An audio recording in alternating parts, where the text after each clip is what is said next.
Welcome to the 21 Convention Podcast. I'm Steve Mayeda. I'm your host of today's episode. And today we have Dr. David Tian. Now, not only is he an alumni speaker of the 21 Convention 2012, Melbourne, Australia, check out his speech. I remember actually sitting in the audience and watching it and just going, man, I am loving this stuff. And just his way of coaching, his way of teaching, his philosophy behind everything about becoming an evolved male, the best expression of yourself, is truly amazing and worth getting into. You can find out more about David at auradating.com. And of course, if you're a fan of this podcast, leave a comment, like the video, interact with us, subscribe to the channel. You know, we look at every comment and get back to you and all that sort of good stuff. But man, get involved in this dialogue that we're doing here at the 21 Convention about you evolving to your ideal self. All right, let's get into this episode and enjoy all the good content. Dr. David Tian. What is happening, party people? Here with Dr. David Tian. Man, let me just tell you, you're one of my favorite people, people that I wanted to interview. And yet I know you very little, but I've known of you for a long time. We've even talked on the phone way back when. And then when in Melbourne at the 21 Convention, when I got to introduce you, I was like, fuck yeah, there was just such a cool thing, man. So yeah, what's going on? Likewise, how would you introduce yourself?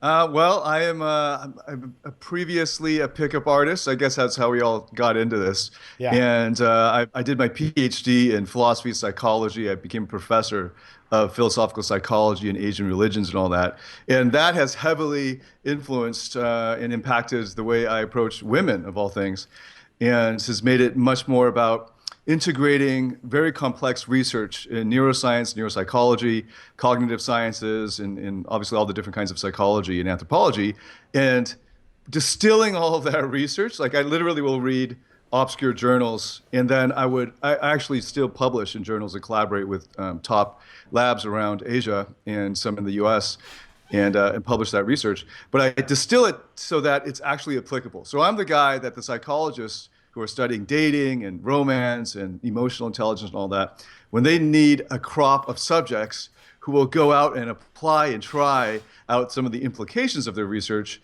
I'm the guy they call, and I'm the guy who actually goes out and applies it for a living. So they love me.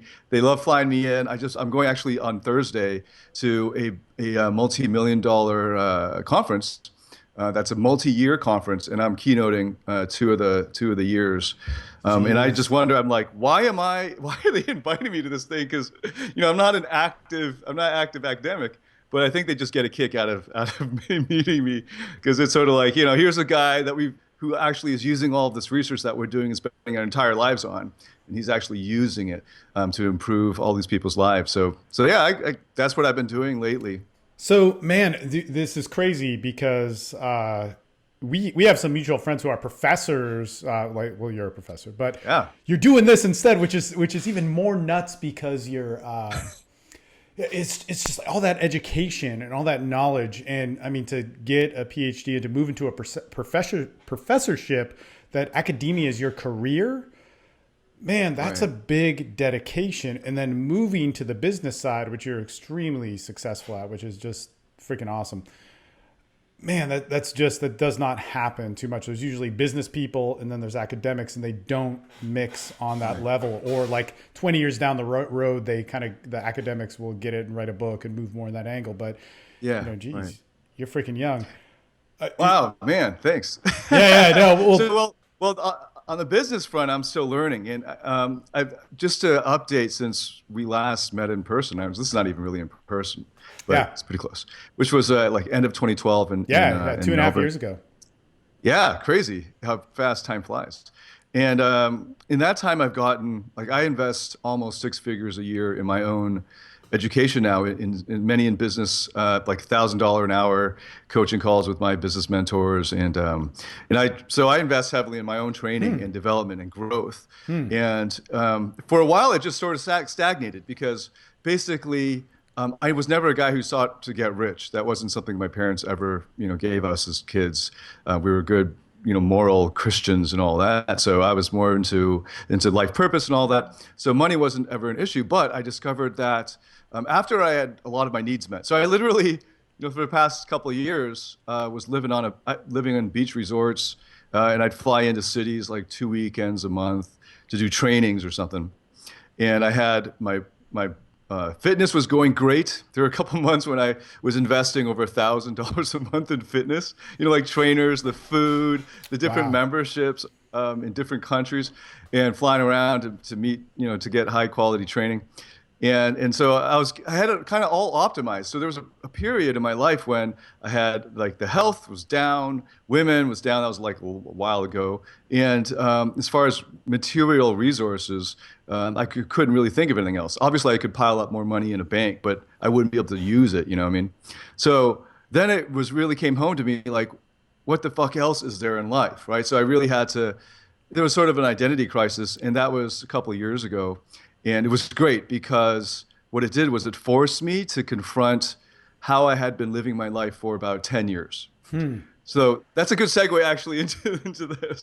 So I'm a deeper thinker than most of the people I know because I think that's what led me into philosophy and into academics. And I like to sit around on a beach and just think. That's how I naturally operate. And one of the things that led me I was led to this discovery was that pickup artist, and that's how I'd led my life for about 7 years ago for about 3 or 4 years. Hardcore, like Yeah. Yeah. it's like 5 nights a week, or like 7 nights a week if you include all the dates, and you're stacking dates, you're grabbing numbers, and it's you do arbitrage, then you do the social circle thing, then you get the social proof, you get in there, all the owners know you, and you think it's like a really big deal, right? And then you start getting off on the validation of guys on the internet. You get traffic, you're looking at your traffic, looking at the comments, you post some reports on ASF, and you're like, wow, people are responding, they love me, they think I'm awesome. And then you start to buy into all that. And then what gets crazy is when you invest too much of your identity into being a pickup artist, then you're actually who you are at the core is dependent on how women treat you. Totally. Well, who you are at the core is dependent upon how people see you. In pickup, it's so fucked up because that's an online presence of people that you don't know that are judging you. Yeah. Man, I don't know. Can I bring up your career, like even your professional academic career and how the transition out of that? Yeah. Can we talk about that? Yeah, of course. Dude, because that's awesome. That makes me respect you in such a fucking way. And nobody talks about this in the seduction world. Nobody talks about the realities that may happen. Sex, women is great. I think you spread that message and you demonstrate it well. But there were times where that hit you hard, because when you were going around as a PUA, like people publicly found out, right? And it was like kind of a big deal or some BS like that. Yeah. It was fun because okay, let's talk about because I've never really talked about this. So this was about 2008. This is 2008. I moved to Singapore to become a professor there. And Singapore, especially in 2008, before the F1 started moving there, was very conservative outside the nightclubs. So in the very traditional conservative societies, there's always this huge polarity. So if you even step foot in a nightclub, if you're in a Muslim country, you basically have already sinned. You know what I mean? So like they're in there, they're already sinners, so they might as well go all the way, and it's just insane. Right. So there's no middle of the road for them. You either go full in or you don't go at all. And in Singapore at that point was sort of like that. Not as extreme, but sort of like that. So my perception of what Singapore society was completely warped. Because I got in there and I got immediately plugged into the club scene, the high-end club scene, and everybody was just like, back in New York or whatever, back in the States. And I didn't realize just how conservative the rest of the society was, the other 97% of the people there. And the first month I moved to Singapore, I had met this girl. My line was, she was looking down in the balcony, at the event. And I was like, tell me what you see. That was my line. You remember the line. I remember the line. Then I told her, I have a pretty good memory for these things. And then she said something and I told her, she's what's the cutest girl in the whole club doing here alone. And anyway, she turned out to be a reporter for the national paper there. And after like the third time we met, she wanted to break this story. And she actually won Story of the Year for that feature on me. The following year she won that. So it was a great story. and it was a 3-page spread in the life section. It was on the front page, the cover at the top, right above the masthead, and it was my photo on it. And she had no control over the headline because headline copy is Yeah. some other Yep. department.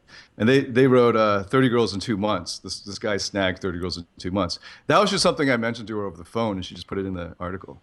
That sort of blew up on me, and I didn't realize how like big of a deal it would be. And then so I was treading water in terms of the administration because I just got there, and And you were actually, a college professor at the time, correct? yeah, at Yeah. the major national research university of the whole country. Yeah, and it was a very well funded position. It paid Wow. 50% more than any offer in the U.S. Wow. Asians really respect education, so it was a no-brainer for me to take that job. Plus, I just love Asia and Asian food and culture.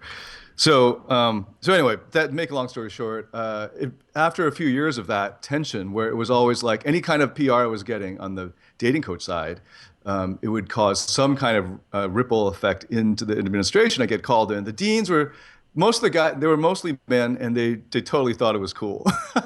Well, they thought like people should know professors can be cool too.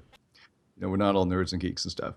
But there was this underlying tension there, and it was came to a point where I had to go all in one of these areas. I couldn't continue to lead this sort of Batman, Bruce Wayne life or whatever, schizophrenic life, and so I went. I decided who I asked myself who can I influence the most? I mean, like, how can I have the most influence? How many more people can I help, and so on.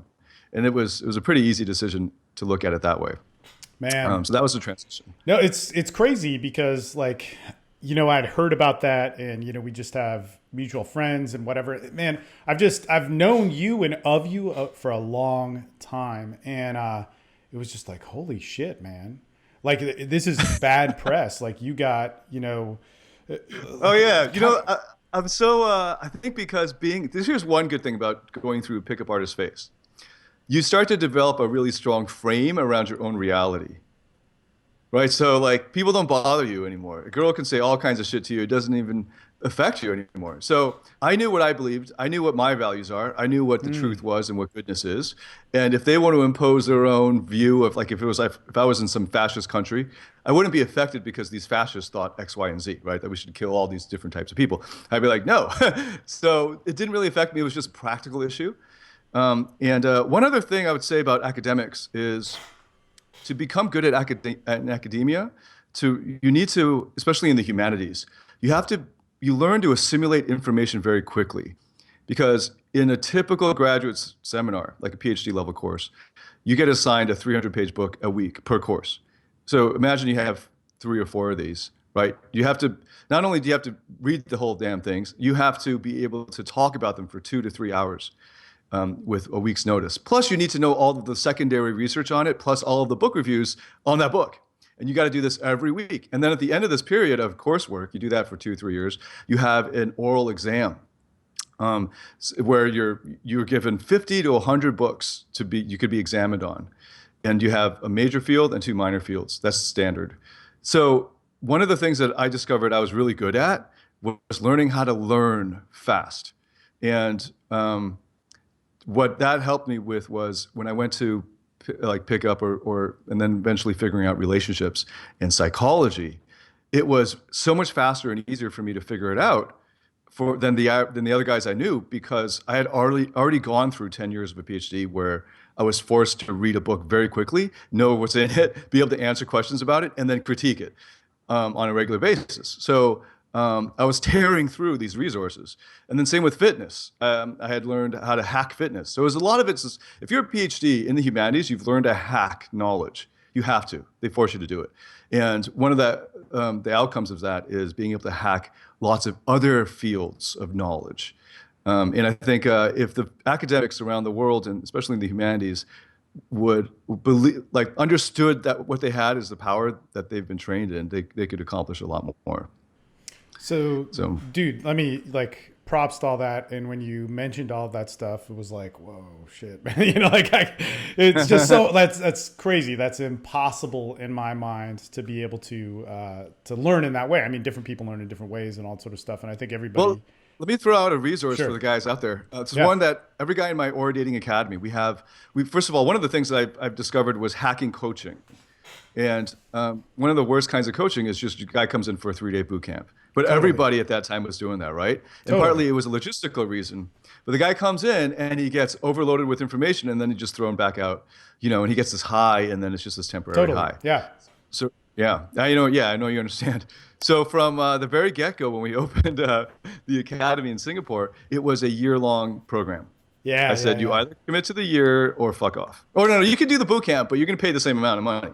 Right. So it's like a 3-day boot camp Awesome. for a full year, right?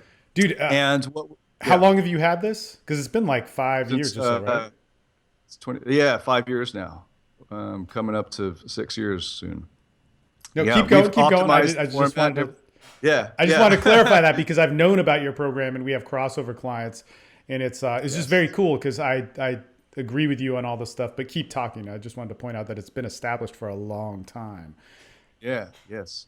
So I know that clients. I've worked very closely with hundreds of real life clients, not just online and stuff. So it's been crazy. And one of the things I discovered is early on when they enter the program, if I can teach them how to learn, they'll pick everything up 5 to 10 times faster. So we have an entire day almost, like at least 2 hours, sometimes 4, of how to learn, how to pick things up quickly, how to assimilate information quickly, how to analyze it quickly.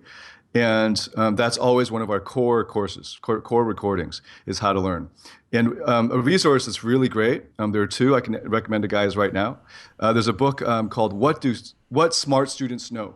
What Smart Students Know. It's by Adam Robinson, one of the co-founders of Princeton Review. He was a champion boxer and a champion chess master. So you can see the domain specialties there. As well, there's another guy who writes quite well. It's Cal Ripken. Wait, is that a baseball player? No, it's Cal Newport. Sorry, Cal Newport. That's a baseball player. Cal Newport, who has published a lot more, so it's hard to recommend a single book, but he's got a great blog. And sometimes they pick fights with each other, but everything they write is pretty good. Just try out both. Huh. Adam Robinson's one book just changed my life. It took me from a B- student to an A+ graduating GPA. So it was, I attribute a lot to that. Yeah, hacking learning. Dude, let's actually talk about this because there's so many things that go into it. Taking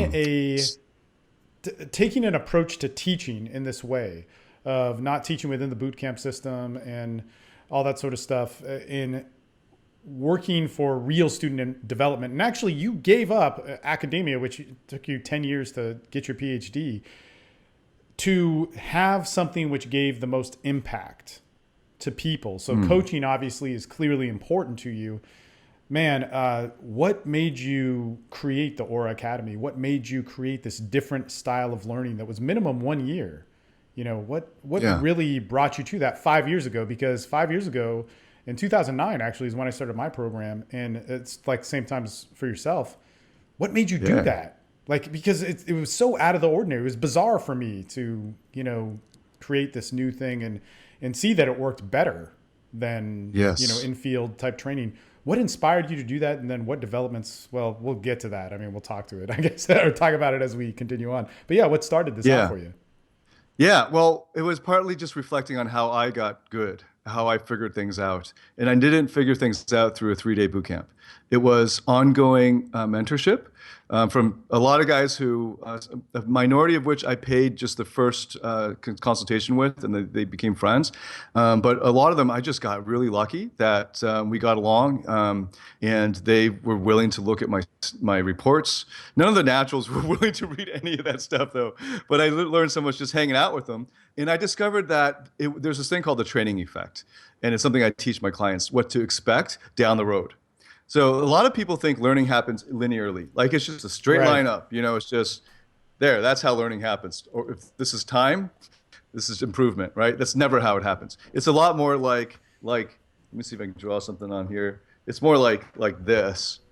it'd be like this, right? So you're going up, but it's a zigzag line. So what's going to happen is you're going to, especially at the beginning, because you know nothing, you develop some knowledge and you see a lot of results. But then you're going to hit a plateau. You're going to hit a plateau, or you're going to hit a dip, and then a lot of guys, they just give up.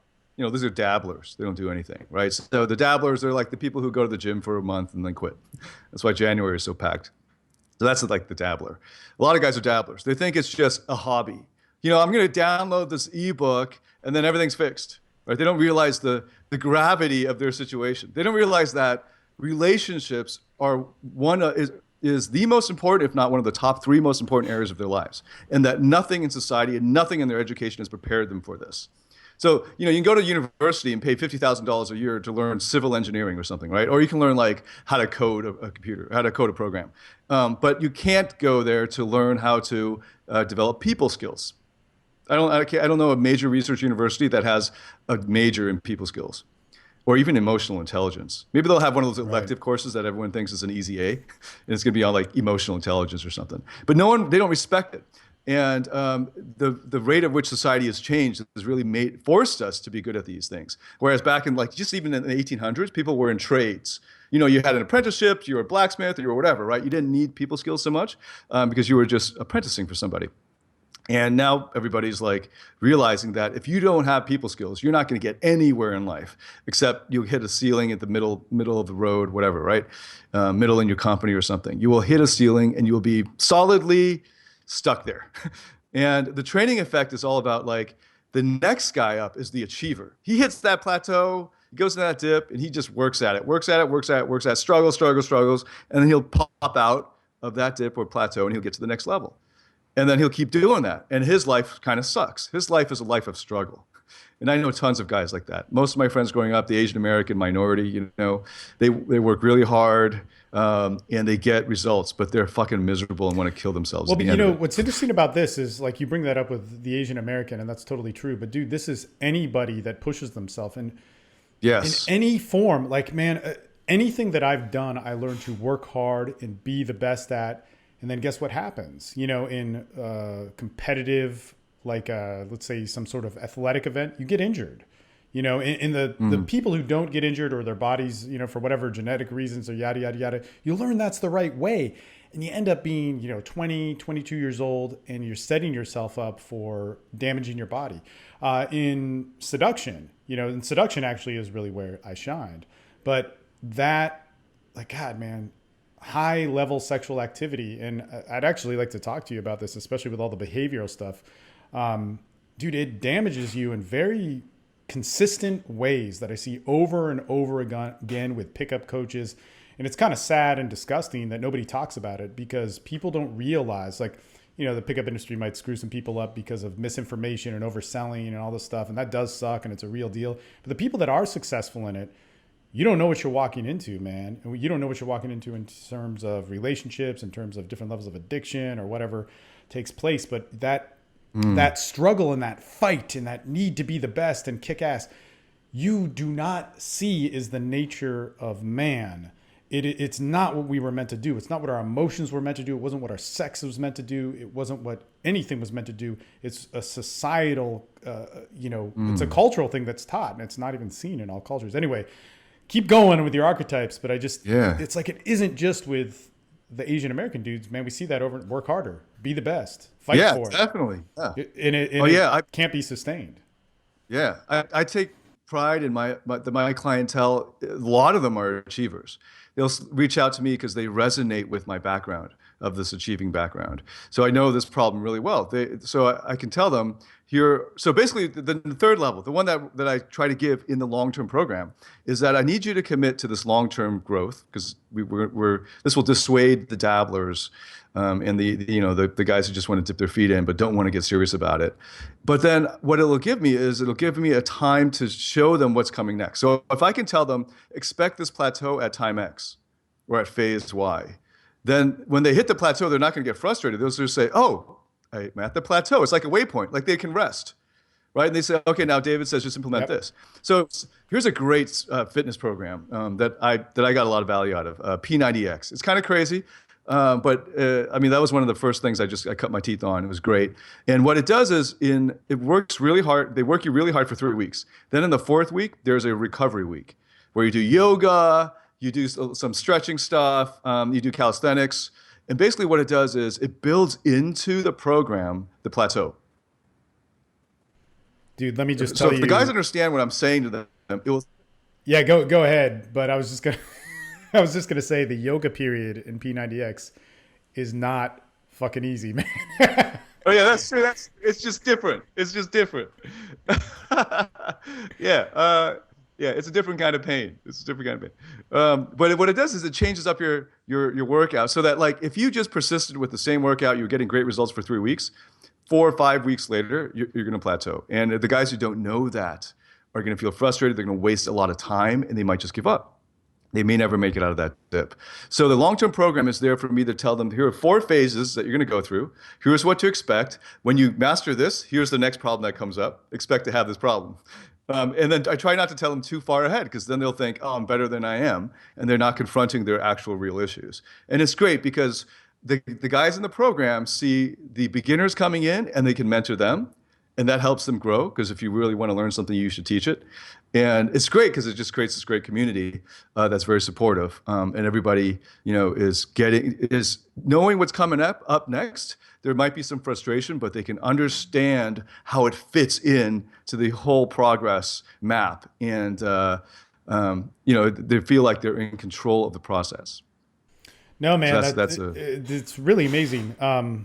When it comes down to like human behavior and change and improving yourself, man, so many people I think get the wrong idea. And this is actually the first time we're talking about it, but I agree with you on so many points of it, is that one of the worst things that you can do is sell an idea that, man, number one, that sex is like or your sex life, your relationships, your communication with people, the things which give you fulfillment and, enrich your emotions, sense of being and sense of self, is this quick, easy fix. It's like breathing. It's like eating. It's like how you become healthy is a daily exercise. And it's really a journey to do that. Whereas, man, it's one of the poor things about the marketing in the fitness industry, in the dating industry, in the self-help industry, is that we can get it fast.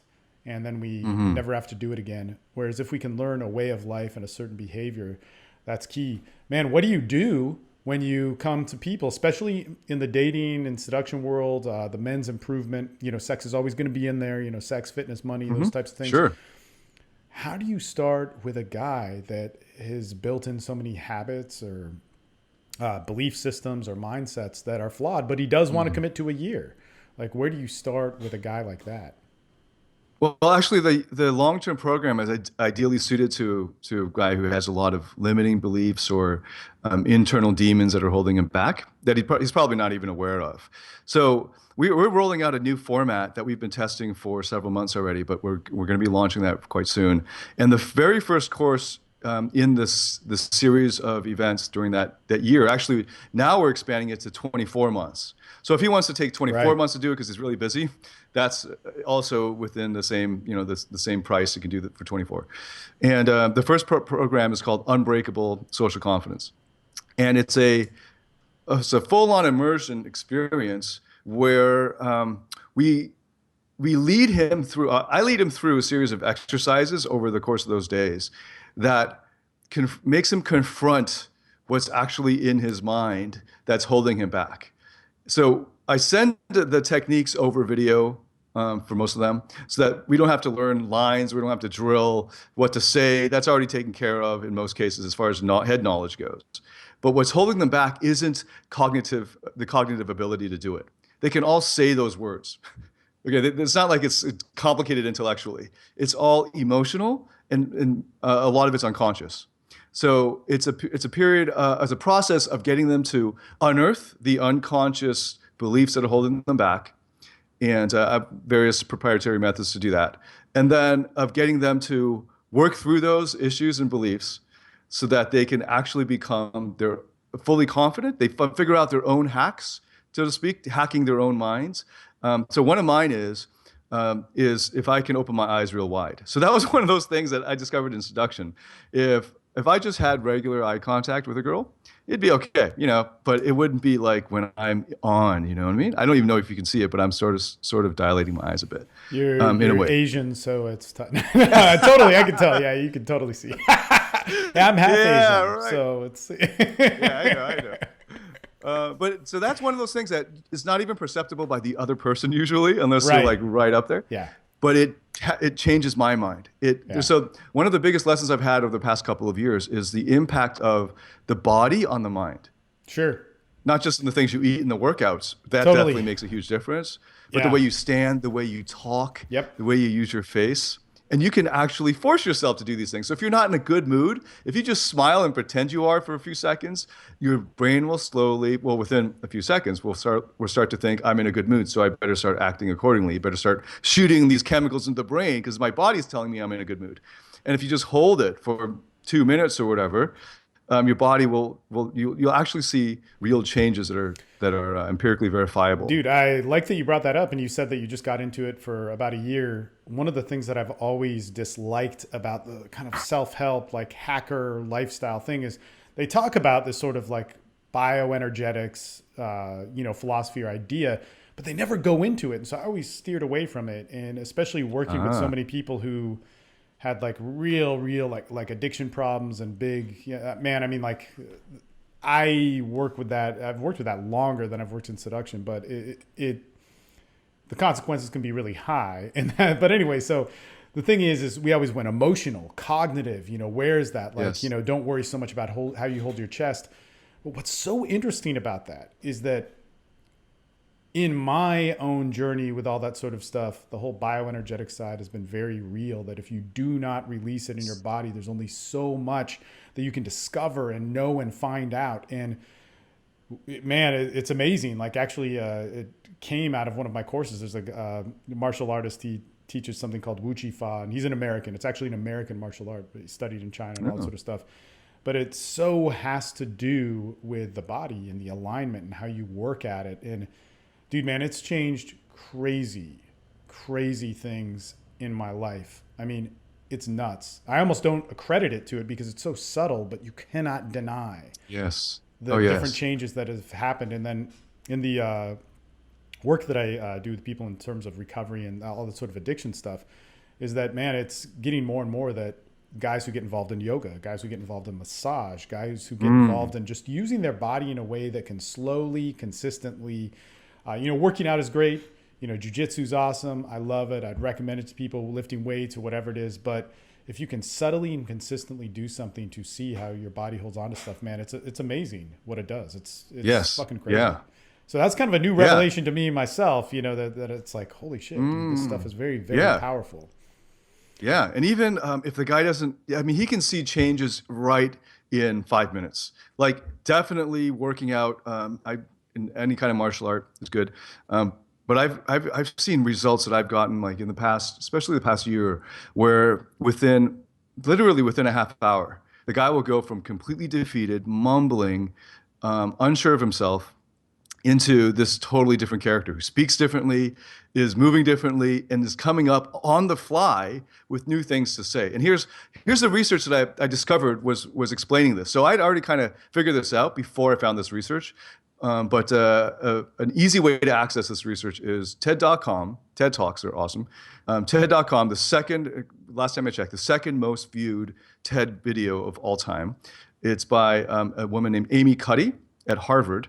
And it's basically a kind of neuropsychology, and she had people standing in various poses, and the power pose, what they call the power pose, had within 2 minutes empirically verifiable results up to on average around 20% increase in testosterone just from holding the power pose for 2 minutes, a 15% decrease in cortisol or something like that. It's crazy. I mean, it was a 25% decrease in cortisol. I'd have to check, but go check. For the guys who are watching this, if you don't understand just how powerful the physiology is, go check out that Cuddy video and the research surrounding that. So that's just like the one mainstream video on this research, but this research has been going on for decades already.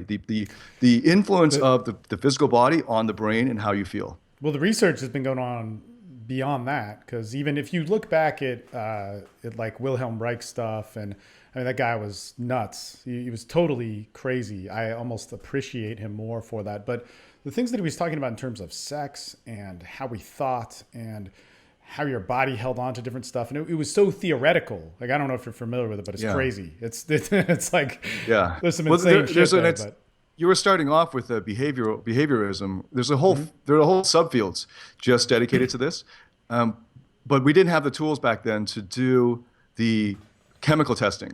So like we didn't know what the effects were on testosterone or cortisol or on adrenaline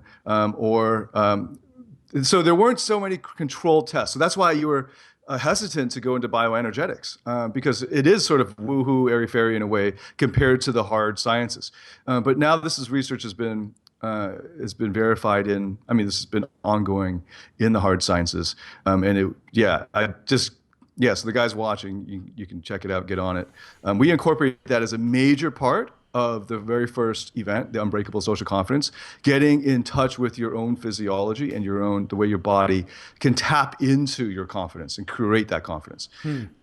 So I think of it in every one of our programs as inside out, outside in. So inside out is the cognitive behavioral therapy is both sides, right? So cognitive is, and that's partly what the 21 convention talk I put up earlier, or that you guys put up that we recorded earlier, was on. Like cognitively working through your limiting beliefs. That's one side of it. So that's the inside out. So you can get these changes from the inside out. But you can also get the outside in, as you were talking about, right? So if you can get hold of the way that your body has been triggering confidence or lack of confidence for the past 30 years or however long you've lived, you can it's sort of like a guidebook to hacking your own body and brain. And it's amazing how quickly those changes can occur. To make it fully assimilated into who you are, into your identity, you have to bring those two things together. So the inside out, outside in, to make your full, a whole. So anyway, that's how we do a lot of our programs, both ways. No, man. I mean, that's phenomenal. I love hearing about it because first off, so few times when we look at self-improvement do we look within. Dude, I'll tell you this, man. I mean, how I start mine is we go through a massive inventory, and I mean massive. We go through everything: how you see yourself, how other people see you. Your views on attraction through other people, physically, mentally, emotionally. Your views on yourself and your attractiveness, physically, mentally, emotionally. Views on sex, family, all that sort of stuff. Because expression is you.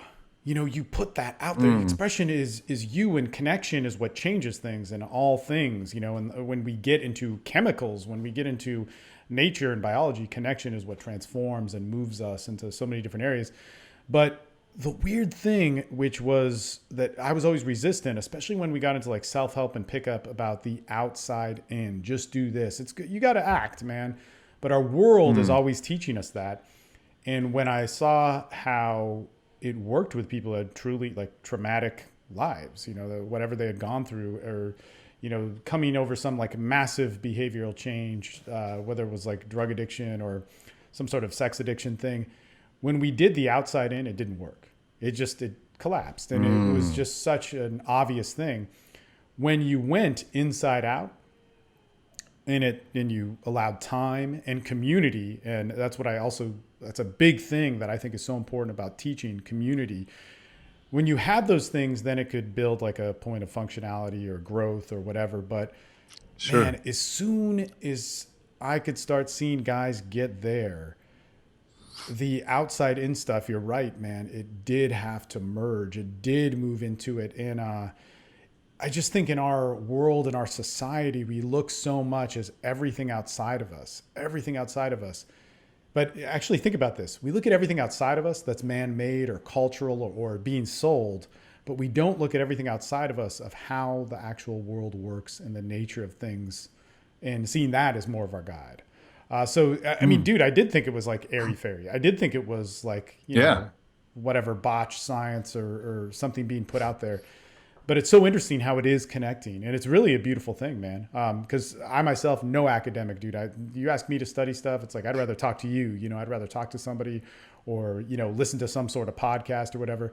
But man, from real life experience, from working with with just tons of people on so many different things, that is what happens. And being a teacher Yes. in it, dude, that is how things change. It's just a fucking cool thing to hear you talk about it. And especially coming from such a studied and referenced point of view, man, I just, see it as that. Yeah. Well, thanks, man. Yeah, that was a big revelation seeing how much research was already being done on this. And that gave me more confidence to go further into that area. And it's been amazing how many, the kind of results I've been seeing in myself as well as the clients. And one thing I wanted to talk about before we finish off here, because I rarely get to do this. So one of the things I discovered in my business coaching is that I might have a great message, might have an amazing product, but if I can't get the attention of the guys who need it the most, or the people who need it the most, it won't do any good, right? So one of the things that I've discovered is we have to figure out what is in the minds of the guys we're trying to reach first, reach them where they are at, and then give them a kind of benevolent bait and switch. So one of those words that have not been converting well for us at all is the word masculine. Okay, so if we'll put an ad for masculine confidence or masculine something, nobody clicks on it. And it's killing our ad revenue. So we cut that. So we've tested it for a bunch of times to cut that. And so we'll use other concepts to bring them in. And then we'll teach them about masculinity on the other end. But but 21 Convention is all about masculinity, which is awesome. So I want to take advantage of this time to actually talk about masculinity, because I rarely get to do that in the front end. I don't get to do it until they're all in the program or something. So it was pretty exciting to do that. Something I just love about the branding you guys have put out there. You've attracted the kind of guys that I resonate a lot with, the way they're thinking, and especially with the holistic lifestyle, with the fitness and just lifestyle overall. So one of the things that has really come to the fore and has actually really made a huge difference in my life in the past few years is understanding the societal drift around masculinity and femininity. And especially in Asia, you can see this. So if anybody Googles the declining birth rate in Japan, or the lack of sex going on among the average Japanese, the Japanese people, this is also felt pretty strongly in Singapore. In fact, it was so strong in the 80s and still now that the government put millions of dollars into campaigns to get people to have more babies. Wow. Sort of like the opposite of the China problem. And one of the reasons is because of what's happening in society, and it's happened very quickly, is the rise of power, I'm not sure, or the reach of women, which is amazing. I think it's definitely a good thing. But what it's created is women are dominating all over the world. They are killing it in the universities. They are dominating even entrance rates in engineering and the sciences. Obviously, they're hitting a glass ceiling at the very highest levels of major corporations, but it's happening very quickly. This shift has happened in the past 30 years, 30, 40 years, where it's really taken hold. And if you think about Asian countries, where the development was forced, they were forced to join the world economy. So they didn't have a natural trajectory. They literally had people come in with guns and boats, ships, defeat them, and then depose the emperor. They literally forced the emperor's king to step down. That's how it happened. So you can imagine there was an evolution in Western history of the Industrial Revolution. You had the French Revolution, so politically things changed, economically things changed, societally things changed socially. And then you had the Kinsey Report in the 50s, opening up the sexual revolution. Then you had the drug exploration period. Then you had AIDS in the 80s, and then Reagan clamped down and everything. And so all of this was going on in the US. None of that was happening in Asia. So what basically you get is people were basically pre-Kinsey Report, pre-Industrial Revolution until World War I and II, especially the Pacific War. Basically, Japan was the only country that got past that period on its own, or that made it past that period before World War II. And then they basically were forced to join the world economy. One of the problems is the women had to become like men because they ended up having, so now the roads of corporate promotion and doing well in school, even access to education is available to women. They dress more like men. They might have skirts, but they'll have a jacket on, They'll be expected to be assertive and speak up. They're expected at the boardroom to be able to hold their own. And then at places like Harvard, this has already been studied extensively, the MBA program there, where half the grade is dependent on your participation. Women who enter the MBA program are on par with all of with the men and the minorities. But then after, the first year, their grades dip.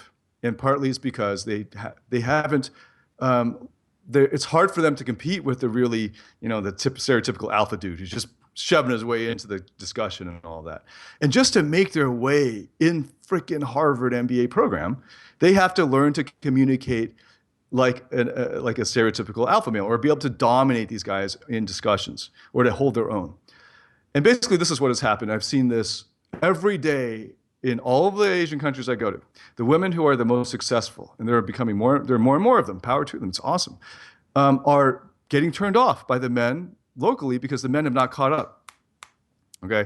And then we have expats coming in who, I'm not sure if you're aware of the type of expat who usually comes to Southeast Asia or even to East Asia, but they're usually upper middle management, young, single, and entitled. And they go in there, especially in like bar and club settings, just grabbing everything. They just go, it's not true for everyone, obviously. I have a lot of expat clients, but they already have this sort of, because they're a foreigner, because there are fewer social risks, because they're coming from a society that got to this point gradually, they're able to navigate the waters a little better. And what I've discovered as well, just getting plugged into pop media in is that there's a serious confusion over what's the feminine role and the masculine role. And most women, so there was a period also, and I think it's still common, where men are in this sort of new age phase too. They don't know whether they should be. They're kind of confused. Should I be more like Justin Bieber? Or should I be more like the Orlando Bloom, or should I be more like Hugh Jackman? Like they don't know. They don't know what masculinity is. They don't even want to talk about it or think about it. Except your guys who are watching this is awesome. But we've tested ads with masculinity. It's totally foreign concept to them because they do not think about it. Generally speaking, like the average guy. And this is mainly with Asian culture, or this is everybody? No, it's definitely Asia, but I would say everybody. Yeah. Every time I come back to America, I hear the same confusion. No, you see it in the States, big time. Yeah, but keep yeah, going. They don't know, should I hold the door open? Is that even a question I should be asking? They don't know what masculine and feminine is anymore because there's this gender neutrality that's caused everybody to meet in the middle. Everybody's the same. So there's no polarity. And I see women becoming like shaking my hand really hard when I get to America, slapping me on the back real hard, like, oh shit, man, I gotta man up here, or just walking up to me and asking me stuff at the train station. And I'm already on guard because that never happens in Asia, So I'm like, is she trying to rob me? Is this a homeless person? I don't get it. I'm all confused, right? So I'm like, I better be a little more alpha here. Right. But then I noticed, a lot of the American guys that I meet and just watch are confused too. There's less of an independence, direction, purpose. And they're just sort of, just sitting on the couch eating potato chips and just letting life go by kind of thing, and not really sure how I should treat the feminine. And this is a huge gap. There's a huge gap in the way what women are looking for. That's not generally there anymore, and society is not helping the men. Women are empowered and the men are not. Right? So there's this gap. But then because of that, there's this huge opportunity for the few guys who do understand what masculine is. They can give it to the feminine, especially the feminine that's been acting in a masculine manner for so long, and almost like having to step in the gap because the men are backing away from it.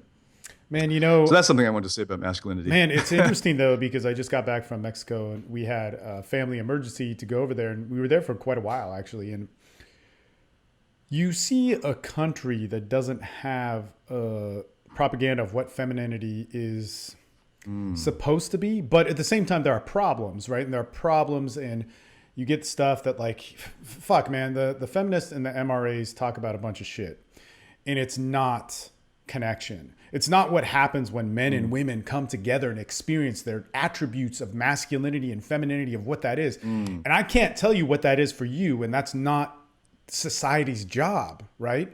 It's not my job as a coach working with men or whatever to say what a man is. That's what you got to find out, and you got to find out through connection. Like, you want to know what sex is? I can't fucking describe it to you. You want to know how to use your dick, use your masculine presence, use your testosterone, use that. You have to go out and apply that to the world and get a feedback of that. Now, in Mexico, in their society, they have what they have, and surely they have problems and whatever, like everything else. But what you don't see is a confusion of what a woman is supposed to be. You don't see a confusion of, should I not wear pink? Should I wear pink? Should I rebel? Gender roles and all this stuff. You don't see the same stuff with men. Because men are doing it just as idiotic in the same way. Like, you don't have to be, you have to be tough and yada, yada, yada. You see people going about their business, and for better or for worse, they have a sense of identity in self. Now, that may work out to some sort of oppression for the male, for the female, for the poor, the rich, and that stuff can be sorted out in its own ways. But the regulation of masculinity and femininity, what has it brought us?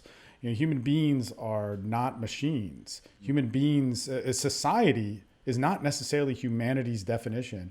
And so I think it's very important for men and for women to experience who they are. And I'll tell you this, dude, man, I'm very, very passionate about this. If somebody man, I know people who, it's so sad, who've been like sex workers from an early age. I know, God, man, my buddy who had passed away, he was tortured as a kid and was in all this crazy fucking shit.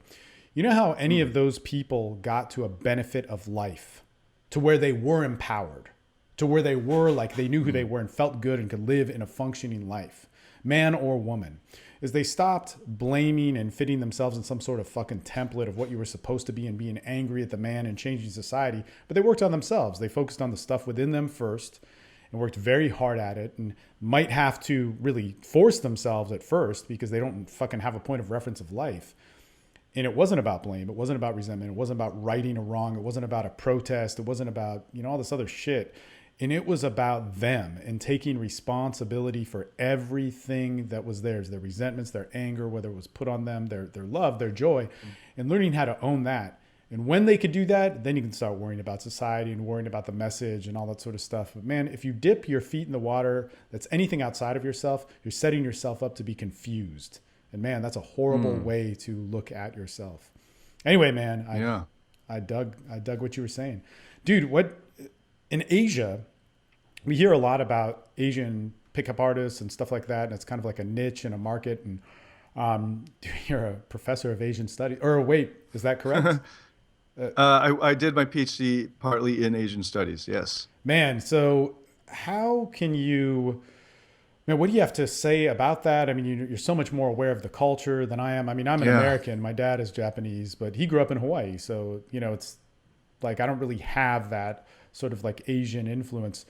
What do you say to those guys who are looking at, shit, man, I don't have success with women. I'm looking at the different Asian mentalities or the different cultures that I'm coming from and the white man and all that sort of stuff. Like the white woman, get the blonde girl. Right. What do you have to say about men changing in that sort of realm?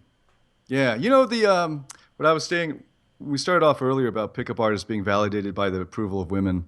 One of the, and I was, there's a running joke in our academy. If you meet a pickup artist, and you want to fuck with them, you can just hire these models to go in, or you can bribe some girls and just blow him up, just not blow him, but shut him down like 10 times in a row. And then go up to him like, dude, want a drink? See how he feels. Because his ego, his whole who he is dependent on how they treat him. And here's the thing about Asian pickup artists in America. Who they are is largely dependent on how white women treat them. So one of the things about like, I need this white woman, is this white woman fetish thing. If so you are true, physically attracted, right? Yeah. If you're attracted to her physically, I totally get it, right? But you're just like, her skin color is a big deal for you. That's kind of scary because basically, I mean, you're setting yourself up for unhappiness in a major way, and you're giving up a lot of your power to a whole race of women. Yeah. And here's the other thing about just focusing on that issue itself. One of the things that happens when we try to deal with limiting beliefs is that you replace them with empowering beliefs, and then you try to not think about the problem too much, right? So because the more you focus on the problem, the bigger the problem becomes. So as an Asian guy, the more you focus on being like, I'm Asian, so I can't get women, and you let that thought dominate your mind, the more it becomes a real issue. So the more like you think about the fact that you're Asian as a factor, as a negative factor, the the worse that negative factor becomes, or the stronger in its negative, the more of an impediment it becomes. Whereas, let's just say, objectively speaking, for the sake of argument, it is a little bit harder, let's say. I'll grant that to them, right? So the research has shown, especially on online dating, when women are purely operating through the prefrontal cortex, they prefer a non-Asian man. All right, let's assume that. That's just one factor out of many, right? So you can be better in these other factors that are also important to them, even at the prefrontal, like just purely rational level. By focusing so much on one factor, it's blowing that factor way out of proportion and giving it like 10x what it should be. And it's basically, they're causing their own problem. It's not a problem in Asia. In fact, one of the reasons why I very rarely produce material addressing the Asian problem is because guys in Asia don't see it as a problem. You know, I know many men in Asia simply because of the fact that they're not as exposed visually to white women, that they're not as attracted to that type of woman. Also, a lot of the Western women who come to Asia are more masculine than they're used to. They shake hands real hard, you know, shit like that. You know, they're more sporty and stuff. And they don't feed you food. It's like an Asian thing. So the Asian guys are like, you know, I prefer physically and, you know, personality-wise prefer an Asian woman. So they don't fetishize the white woman. So it's not even an issue for half of the world, you know. And thinking about how many Asian American guys there are in the whole world, it's like a small number, you know, like compared to how many Asian guys there are. But it's crazy how so dominating this thought is about their limiting belief about being Asian. And every time I come back to America and I get asked this question by somebody who lives in America, it's just sort of like a wake-up call to like, David, there are people who are suffering this debilitating limiting belief. Don't forget that. And I generally don't see the world in these racial terms. I see them in terms of your personal history, your personal interests, your personal preferences. I mean, it's just as important as the fact, like, I got a tattoo now. Like, there's some girls who are really into tattoos, there's some who aren't. Same thing. Some girls are really into Asian guys, some who are not. You know, some who are neutral, haven't decided. Most of them are neutral, haven't even thought about it. And if you can display or express your other attractive traits, or who you really are actually, which is what you want to do. You want to be putting yourself out there as authentically as possible. And then let her decide, like let her then deal with the fact that you're presenting yourself that way. And it shouldn't be a handicap that you're like putting out there as a problem. You know, because the more you focus on it, the worse it gets. Man, it's so funny because in a very simplistic way, which a lot of the truths can be found in, but when we're far away from somebody, what can we communicate on? Superficialities. And then we make up all these stories like, oh, well, that person, you know, drives a certain type of car, has like hands like this. I mean, dude, this is like shit that I actually thought, got in my early 20s or something. It's actually interesting because we did a little presentation on this, kind of recently about the myth of what we make ourselves when we don't know anything. I mean, myth comes from not knowing or not being able to explain. It's just weird shit. You know, it's like, oh, well, you know, I grew up with a dad, without a dad. I have small hands. I have big hands. I'm too fat or whatever. This person is tall and skinny, so they must be good with women or must. Yes. Right. You know, and all this shit happens. But you know, what's crazy is that when we get closer to somebody, so far away, superficialities, when we get closer, all that stuff changes. You know, when I started doing pickup and I had these beliefs that, my hands are smaller. And it's so funny. I have a client who has long, skinny hands. And he told me that he's like, man, you and Eric Everhard, the porn star, we were all kind of friends and we knew this guy. You and Eric and this guy, Mike, you guys have smaller hands and you have fatter fingers and I have long fingers and everybody I know that's good with women. I'm just like, dude, that's true what you're saying, but it's insane. That's so stupid. Like, what the fuck is wrong with you? But I used to think stuff like that, but the opposite, like if you have bigger hands. But anyway, the funny thing is that when I didn't realize why I had those beliefs, and those beliefs can only be sustained by something inside of you that is saying you're not good enough. When I didn't clear that up, check this out. 2008, 2009, 2010, when I'm 30, 31 that time. And I did get what I wanted, anything I wanted, man, anything. Like, I love it when people do all this like pickup stuff. Like, well, you don't know because polyamory is not, it's like, man, fuck. Yeah. I've lived with plenty of women together. Like, I've had sex with a lot of stuff. And here's what I got from it is that wasn't, what necessarily made me happy. Like, sex is good and great, but express yourself and learn what your sexuality is. But when I didn't clear up that, like, you're not good enough, that created all these myths and not knowing, guess what those myths turned into? Those myths didn't turn into my fucking hands, didn't turn into my dick size, didn't turn into, how tall I was or whatever. I realized none of that stuff mattered. Like, none, like height, being fat, like, shit, dude, I had plenty of sex when I was 20, 30 pounds heavier than I am now. And what it turned into was that I truly am not good enough. I'm excellent with women. I'm a horrible person. I am a one-trick pony. I'm deeply flawed as a person inside. And this is like, then my whole life was a feedback loop for either arguing against that and then perpetuating that. Man, I see guys go through that over and over again. It's really sad that we don't speak about it as a fucking industry or community. It's fucking sad. So it's an industry, and most businesses are predicated on telling the consumer you're not good enough.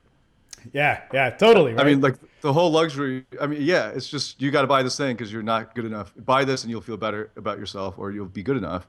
It's one of those messages I want to keep putting out there. And it takes a long time to confront that, actually, because that is such a global belief that's always nagging at you, especially the achievers, right? I get it. One of the things that makes an achiever is that belief that I'm not good enough. I got to earn my parents' love or affection. I have to earn my own right to feel good about myself. And here's a quick example is, if you think about a newborn baby, and I was just back in Canada last month, and I held my little sister's, of course but about this, holding a little baby, is just newborn, like a week old. It can hardly see, but it's just this precious thing.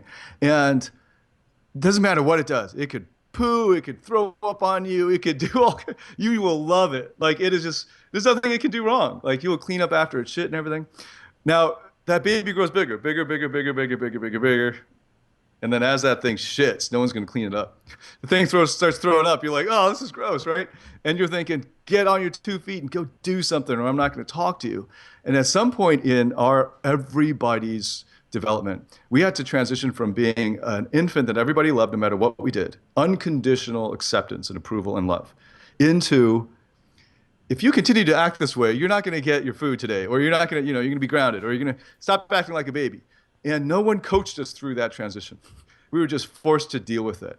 And one of the things that achievers have found is, well, there are a couple different ways to react to it. And one is to actually step up and achieve, to earn the affection of your parents or approval of yourself or society, is that you, in yourself, just as a freaking little baby, there was a time when you didn't have to do anything to be worthy of love, to at least be worthy of your own love of yourself. And that realization was such a paradigm shift for me and for the coaching that I do, that it's actually necessitated a whole overhaul of our front-end curriculum. Because it used to be a message of, you got to transform yourself. You got to go to the gym. You got to earn it. You got to learn these things. You got to earn it. Earn the right to be proud of yourself. Where actually that begins by by accepting and loving yourself with all of your weaknesses and all of your history and all the fucked up shit that's happened and that you've done, and still saying, I love you, to your baby self, to you, right? And then working from there, because without that, you won't make it. Like, without that, if you do make it just through the dint of hard work, you're going to actually be pretty miserable and burnt out at the end of that process, and bitter, if you make it at all. And just getting them from a good place and moving forward is so much easier and more powerful. Man, it's a trip, because being a champion or being the best is actually a battle that is so unnatural for human beings. It happens when we have bigger population densities and so on, but it's not what our emotions were made to have. And one of the interesting things is that I think self-love is natural and love is natural. And there's so many different societies or whatever, but as they get more complex, self-love in a complex society like ours, whether it's Western or Eastern or whatever, but with a lot of people and a lot of stimuli, is only possible through self-acceptance.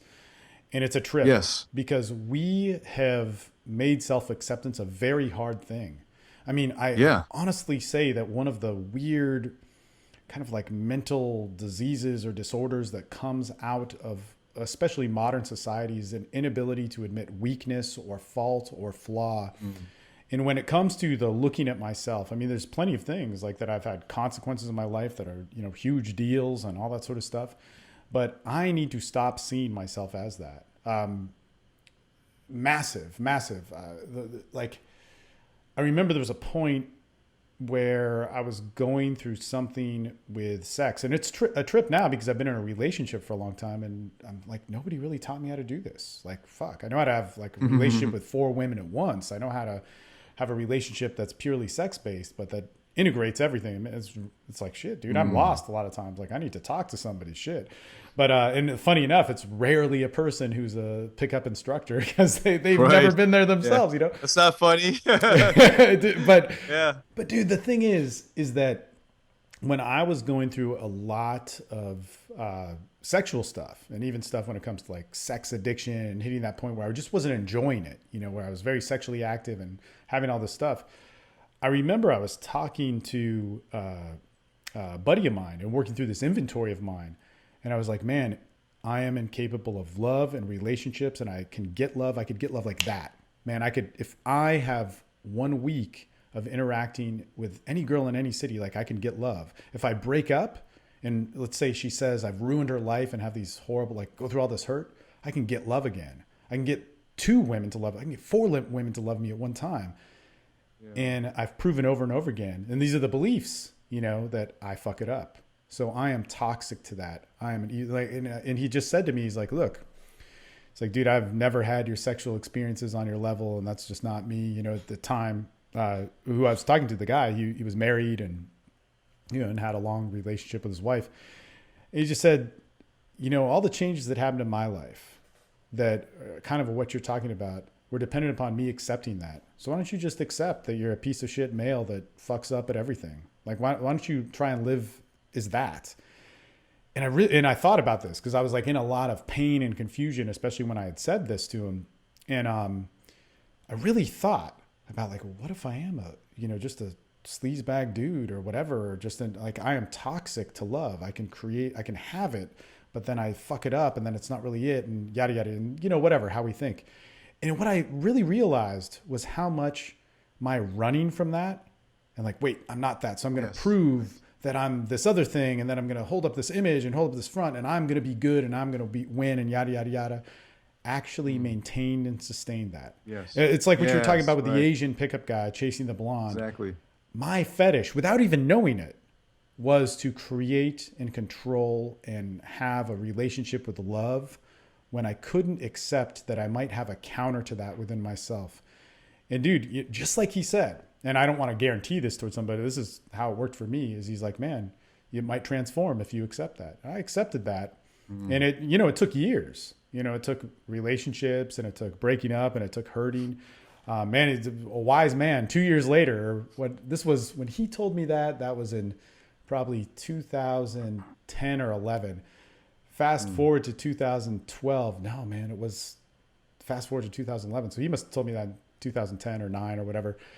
And I had gone through this breakup, and I had went through my ideals and my ideal self with him. And like, it wasn't just some stupid little inventory. Like, we really talked about it.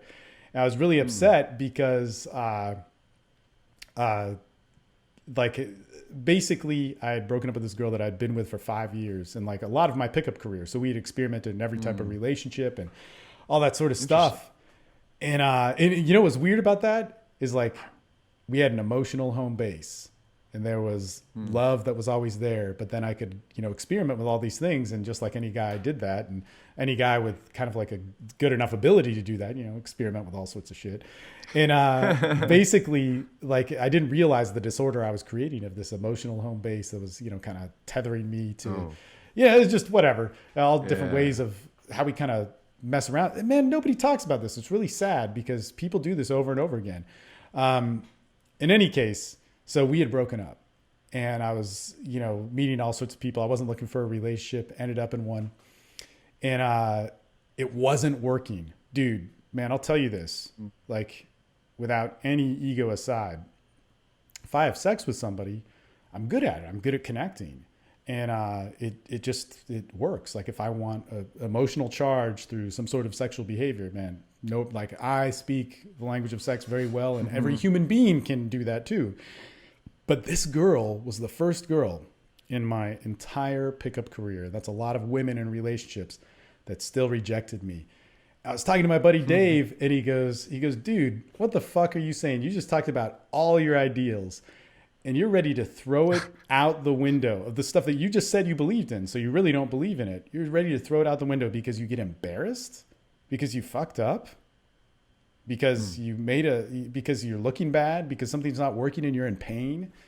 That's all your ideals are worth. So what you believe in is actually suppressed by the reactions you get.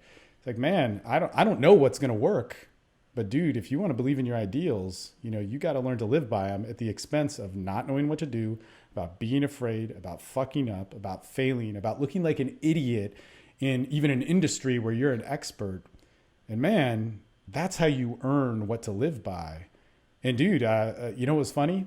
Is that just the best part about this is that I was like, man, this made so much sense and it blew my mind. And then I went out and fucking got on like some online dating sites, fucking blew through a bunch of chicks, realized how just numb and retarded of an action that I just did. And then kind of settled down. And it was a trip because around all that time, I was like, man, yeah, I guess I need to get that out of my system, but that didn't do anything for me. And then that's how I met Maria. Actually, she opened to me at a coffee shop, and then, stuff went its course. But it's just interesting that self-acceptance, man. If you want to get to self-love and how our society works, and you have not accepted yourself and been willing to see yourself in total, in our society, it's impossible to get to that self-love. I think we're born with it, but just with the complexity and so many things moving at us, we're taught not to felt weak. Yeah. We're taught not to be real. God, Yeah. man, what a beautiful gift. What the greatest thing that I've learned from coaching, the greatest honor from working with other men, being able to see it in other men allowed me to have faith to do it myself. And man, it's just it's a cool life working with others. So anyway. Yeah, definitely. Yeah. Well, that was really deep what you just shared. I want to thank you for that. That was deep. Now, like the way if you dial it back to a guy's more selfish needs, so if he's not as evolved as not nearly as evolved as you've gotten, you'd be like, I would love to just blow through a ton of girls online or whatever they're thinking, when they're searching for things online. So one of the things I've discovered in business coaching is I have to speak at that level. And one of the things that I've discovered is so one of the things that every guy wants are actually good feelings. So this is how I usually will get into the self-acceptance issue, is appeal to them to the good feelings. So they think if they get a lot of girls, if they get a white girl, if he's Asian in America, okay, he's going to feel good about himself. He's like, and it's going to feel good when he's doing it, right? So he just wants to feel good. People want to get into a relationship because they think that it will make them feel better than they are feeling now. Otherwise they wouldn't do it, right? So at the base of everything, at the bottom, everybody's just trying to feel better. They're going for good feelings. They think that these things will give them good feelings. And that guy, he won't get to the good feelings like you were just talking about, man. I can give you these techniques to do all this stuff. At the end of the trip, you're still going to feel miserable. In fact, you probably feel worse because you just spent all this time and effort to get you something that just makes you feel emptier.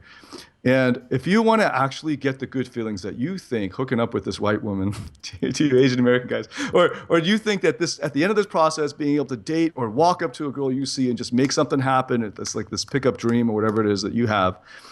So in order to actually feel that, to get what you're actually looking for, it all starts with self-acceptance, right? So appealing to the guys who think this is too airy-fairy woohoo, you won't get that thing you're looking for unless you figure out how to come to grips with dealing with those thoughts of I'm worthless, I'm not good enough, and confronting those, working through those, and coming to the self-love, self-acceptance, because that's the road to self-empowerment and to getting all of those good feelings, because you are actually the source of those good feelings. You can feel good about yourself. You can feel good right now. You can feel happy right now. And it's a decision that you can make. And from that point, all these people will be attracted to you, not just women. You're going to do better at work, in your social life, because you are coming from a good place, and people will sense that. The good people will sense that and be attracted to you naturally. But all of that happens only when you have already created in yourself the good feelings that you're looking for. Yeah, man. What you're looking for is what you're looking with, man. I mean, it's such a trip. Like, God, to remove pain and to see with beauty or whatever, to see with clarity will bring you clarity. I mean, it's just such a fucking awesome thing. I don't know. The beginning of the whole interview, we were talking a little bit, and I wasn't expecting to, but about the change in career and how you're a professor and like you got some bad press. The thing is you looked at it in a good way, and it became an amazingly positive thing of influencing people, and but that came from yourself, and that had to come from a good place, and that's just such a cool message. Like I said, that's what made me always go like, man, fucking David Tian, that's so fucking cool. Like, I fucking love that shit. A lot of times when men get bad news or go through some sort of like breakup or whatever, get the shit which fucks with us. When you live life in passion, you live life with you being you get hurt. When I live life as being somebody else, something else gets hurt, and I can kind of step away from it and detach myself and make my life an objectification actually and all that sort of stuff. But have that superficial distance relationship with myself rather than a connection. But when you live life as you actually are the one that gets hurt. You feel the pain, you feel the joy, all that sort of stuff. But there's really no other option, to be honest with anybody out there. But goddamn, when that happens, if you have hate within you or anger or resentment or a fear of self, like you start living with a reaction and you start living with trying to make yourself feel better and do something or some trick rather than experience you better.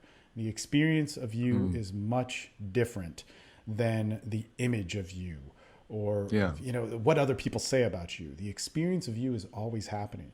The world around you is always validating that.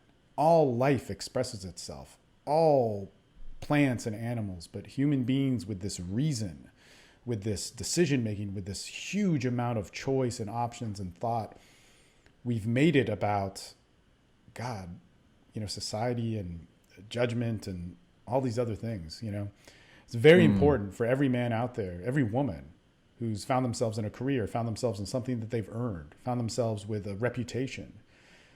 You can have all those things and they're great and you have to live by them and you have to be responsible for them and you have to own them. But if you do not look at how that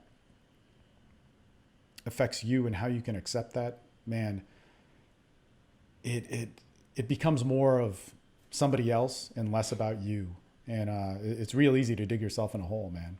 No matter what you get, there will not be fulfillment and satisfaction. Human emotions, human identity, human passion, human purpose, human sexuality is dependent upon your true expression of self. And so you got to be you to have that.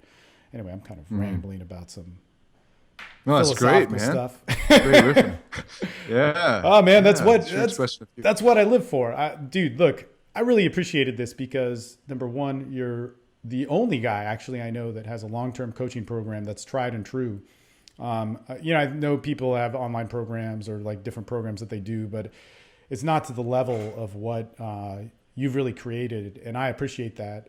I coach because of a passion of working with people, changing myself, changing other people, and a community, that's built with that. And dude, I see that with you.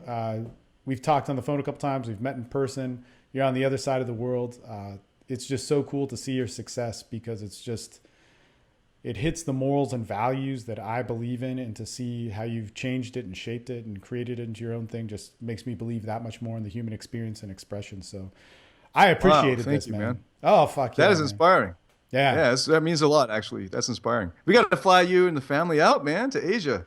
We'll rock it Yeah. out here. Anytime you want to figure out how to make that plane ticket work and the expenses of that, I'm all for it. Yeah, we'll figure it out. We'll figure it out, man. We'll figure it out. No, man. Yeah, we got to get out there and do something. And I really, it's a cool thing.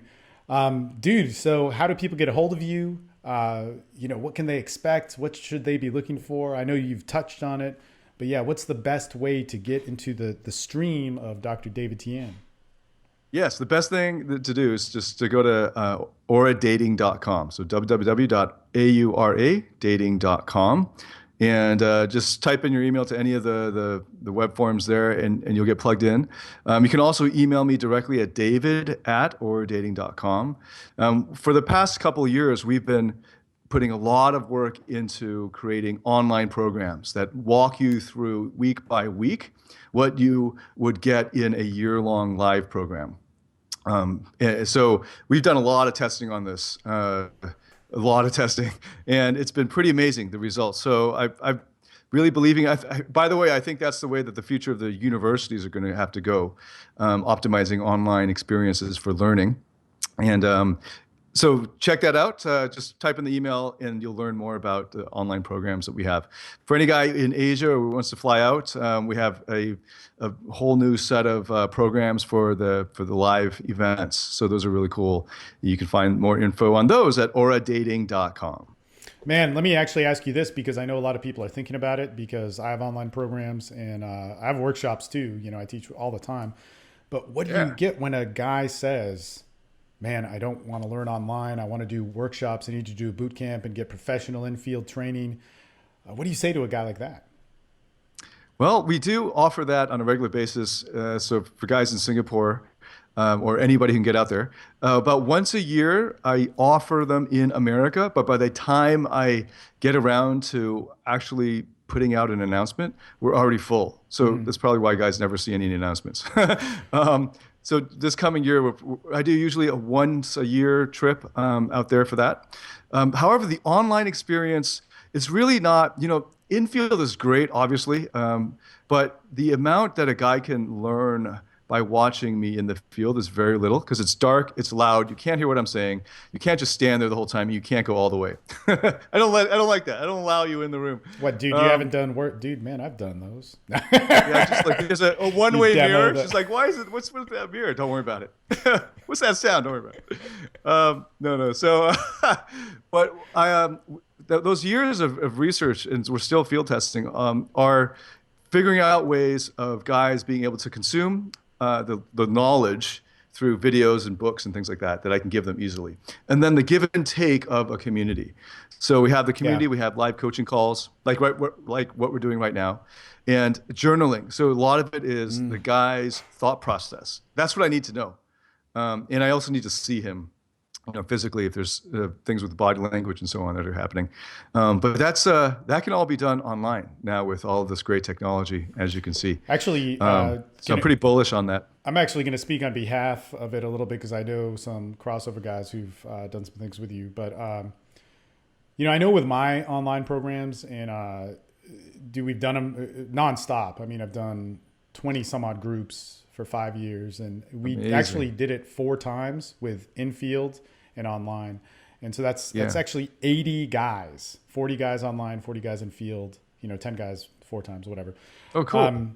Dude, online always outperformed, and it did not make sense to me at first. And actually, Leroy was on the first group, who Oh, yeah. from Singapore. And dude, let me just tell you, because he knows you very well too, and just was like, dude, you've got to talk to David. You've got to, and VJ as well. But it was basically like, what I noticed from that, and especially even with Leroy, because he was in the first group that I ever did, was that he learned these social dynamics things. And we had videos and we had access, and everybody's like, body language, but seeing me in field and learning this thing. Here's the thing in infield. If you do an infield workshop that's 2 days to 10 days, to even longer than that, but of the best coaches in the world working with you, you're going to learn like 3 things, maybe 5 things. Yeah, And right. because that's all you can learn. And then you're going to be working on those for 6 weeks, 8 weeks, 12 weeks, whatever your learning curve is. And that's it. So all these guys that trained in field with me every Saturday, one night in field, watching them, giving feedback, even doing like I would do demonstrations with women and stuff like that. And I mean, with something like it's pretty crazy shit, but Oh, yeah. they actually, maybe learn to approach and get, some confidence or whatever, but they didn't develop any sense of identity. The guys that learned Yes. online, you had to be a little bit tenacious and push themselves, but that's why you're doing a fucking program, right? They changed their beliefs. They changed how they thought. They changed their image of themselves. They changed their beliefs of the potential of communicating with somebody randomly about whatever. And when you can work with that, which 3 months, 4 months, 6 months, and like you said, you have a 24-month program. That's what it takes to get there. Then the actions fall into place, and then all the stuff which gives you Yeah. fulfillment there. So it was like 7 guys out of a group of 10, did really well. Changed their lives. I mean, fuck, with Leroy, dude, what was his change? He got good with women or whatever, but then he's like, he's living like in 2009. This dude, I'm like the pickup teacher, and he's like partying with the dude who started Facebook, and like Oh, yeah, partying sure. with you in Singapore, and like Word. making real connections with people, and like it's just crazy, man. Like he's like his career changes. He's making all this money. He goes through this breakup, and he's like, "Hey, Steve, where are you at?" I'm like, "I'm in Europe." He's like, "I'm going to quit my job and hang out with you. I just went through this breakup, and then I'm going to travel the world." And I'm like, "Aren't you Oh, worried man. about money? Like, I hate you, man. I don't like, whatever." And so I saw almost instantly that like guys would have a much bigger experience, and I know that through your program that it has the same, better, different, whatever, but on that same level Yeah. of effect. Infield is awesome. It's great. There's nothing like working with somebody face to face, but the idea that you can accomplish it in 3 Yes. days, you're going to pay that kind of Yeah. money, man. I get where you're coming. Yeah. So for our new programs that we're rolling out very soon, the in-field component is an add-on. So it's not a requirement. We don't want to make people focus on that at all because you're right. I found exactly the same thing. This in-field stuff, yeah, it's got like marginal utility compared to what we should really be focusing on, and it distracts him. Two things I wanted to say about what you just brought up. That's pretty amazing, man. If you had a professor there to chart the fact that you had 2 conditions, you basically ran a psychological experiment. You had 2 conditions. One was this condition, one was the other, and you just write a paper on it. Dude, that was amazing. So I was involved with a tier 1 journal article publication on something that was like this, but not such a big subject group. So your subject group was awesome. If you could do that again, we could throw some people in there and get you maybe a credit on the author byline. Man, David Buss lives in Austin. I've actually Oh spoken or yeah, given you talks with should. him at the, Oh, yeah. there's a guy. There's a guy. Yeah. He came out to speak in Singapore too. Wow. Met him there. So, what's the point? Oh, yeah, we ran a study where we had 3 conditions. One was the condition with no coaching at all. Another condition was live in the classroom condition, and then the other one was guys are watching me coach live on the video. So we did before and after blind date studies. So each of these guys talked to 23 women, I forget exact number, 23 undergrad girls, and then they just rated them before and after, different group of girls, and it was blind and so on for each condition. And what we found was the guys who were watching me on video did the best out of the 3. And here's my Wow. theory on this, right? We just have the data. We don't know why. Here's my theory on this.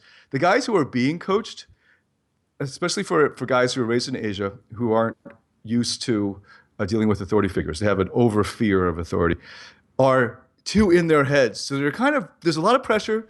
They're kind of freaked out. I'm teaching them in the moment. All the stuff's going on and they're trying to process it all. Whereas a guy sitting there watching on his video, he can laugh at the guy, like, this loser, Yeah. you should have known, you could have done that.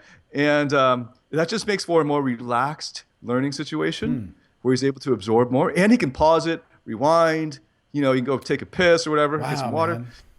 So it's actually proven that it will generally be better. Now, obviously, if we have more time live, I can give also with live more individualized feedback and all that. So that doesn't detract from the live experience.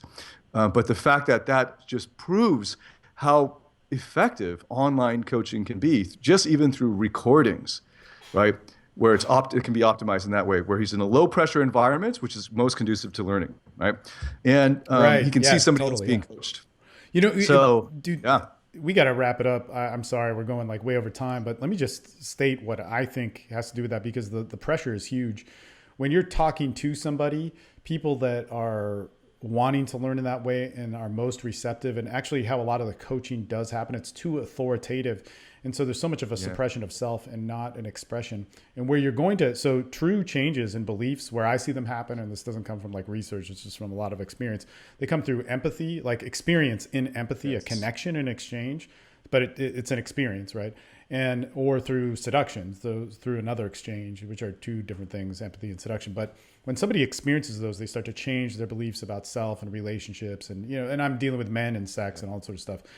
But, if you're talking to somebody and they've accepted that role, it adds too much pressure and stress and subjugation of self. Whereas if you can observe, you can stay a little bit detached and see yourself as an equal and take and borrow things. The problem is that in online communities now, when we're just sitting around watching TED Talks or these amazing 21 Convention podcasts and 21 Convention speeches, is that we don't take enough initiative. And so that's why it's like when I had online groups and people were taking initiative and they accepted to do that, even though they were making like baby steps of like saying hello to somebody at a market or whatever, and they weren't doing this crazy opener, because it was based off of themselves, that was so much more important than imitating an instructor of what you're supposed to do to do pickup. So just before I wrap up, one point, I wrote down two things. So one was with the watching of it, the low pressure environment. The other is the abdication of responsibility. It's been huge. So if you take a guy in field, he's waiting for something to happen to him. He's like, okay, do your work, let the magic begin, do something on me, right?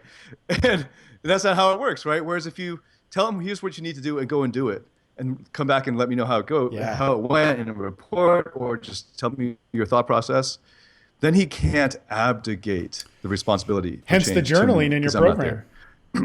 Hence the journaling. Yeah, that's huge. Fuck, that's just such a big thing. Yeah. Anyway, man, awesome stuff. I appreciate it. We got to talk again. I'm so glad I did this interview, just because hopefully it'll set up a second one that we could do pretty soon. Thank you for the honor, man. It's always a pleasure to talk to you, and you're doing so much good in the world, especially to the community. It's awesome. Thanks, man. An honor. Hey, thank you guys so much for watching. And if you liked what you saw, leave a comment down below. Get interactive in the discussion about what we're doing here at the 21 Convention. And if you really, really liked it, subscribe to us and get involved with what we're doing here at the 21 Convention. Our purpose, giving you all the information necessary, everything that you need to be the best version of yourself. Until next time, guys, I'm Steve Mayeda. Thank you so much for being a part of this, and we'll talk to you later.